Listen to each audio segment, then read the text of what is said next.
almost all of human history, nothing is a more primal form of fear than the crocodile, but along with this fear lies a certain strange mystique to these creatures. One of the most peculiar examples is the gharial.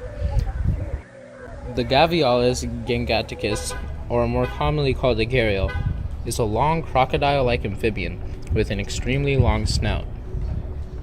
It has no living relatives in its genus, although it has all of the crocodiles in its family. Some relatives based on the family are Crocodylus simonensis, or the Siamese crocodile, the Crocodylus palustris, or the mugger crocodile, and the Tomistata schlegeli, or the false gharial.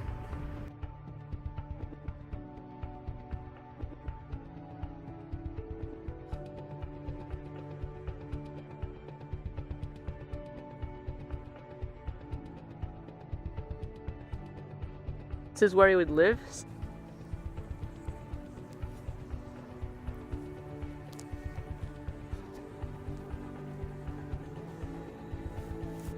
We have with us evolution expert Jack Bird.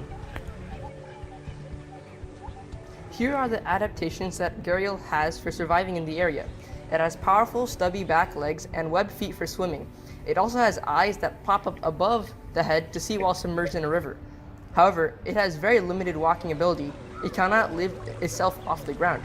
Long tails are also used for underwater locomotion. This long, narrow snout is sometimes a hindrance, but it is used to swim through the water to effectively catch fish. Also, clapping the long jaw stuns nearby prey. The gharial has dermal pressure receptors to detect prey through changes in water pressure, and other integumentary sensory organs with unknown purposes. Scales allow it to move in a streamlined manner quickly through the water, and the cartilage bump on the male's nose is believed to help in finding a mate. In addition, the gharial is not fiercely territorial, allowing many to live in the same area without a problem, whereas other endangered species, such as tigers, are territorial and have a harder time rebounding.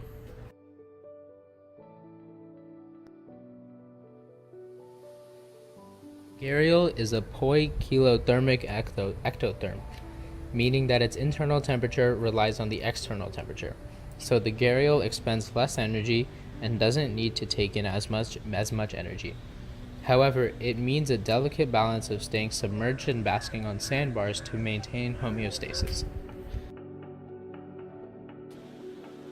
Most crocodilian creatures, the gharial lays eggs. Gharials, like humans, can live long lives up to 60 years. They reach sexual maturity at around age 13, signified by the growth of their large cartilage bulge on the male's nose that can help find a mate.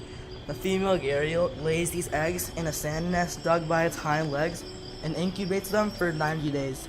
When the mommy gharial hears the squeaks and chirps of its young, she digs up the eggs and guards them until they hatch. For the next few years, the mommy gharial nurtures the young gharials, and they mature and live in the same general area.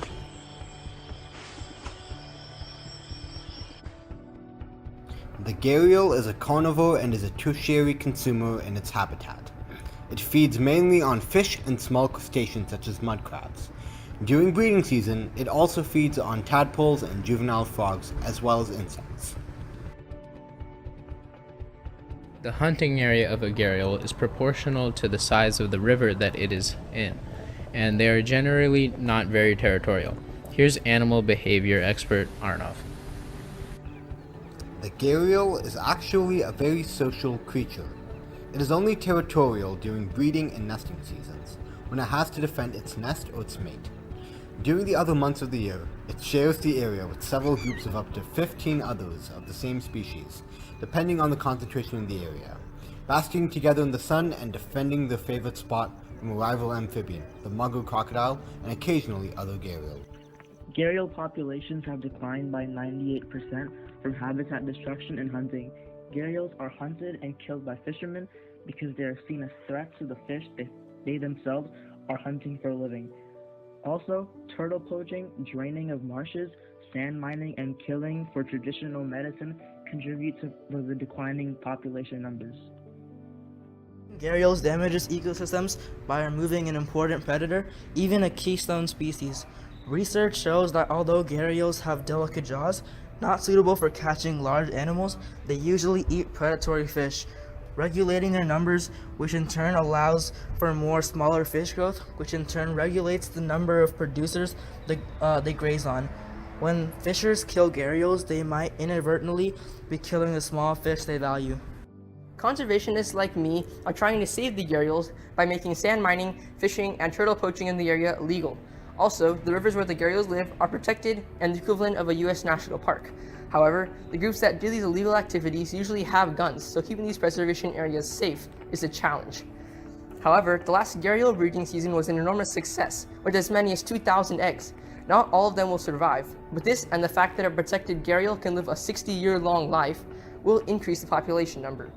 As of now, the species will make a rebound, but due to such low numbers earlier, evolution and gene pool changes will not occur until later on. This species, however, might be killed by global warming if it cannot adapt soon. If the species goes extinct, it will cause freshwater ecosystems in India and Nepal to fluctuate before settling into a stable state. Other than that, nothing else will happen. Oddly, gharials often form harems with their respective areas, with one aggressive male guarding from 4 to 6 female gharials to be his mates.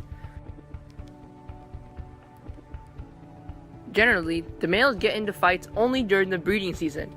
Also, the males are a lot larger than the females.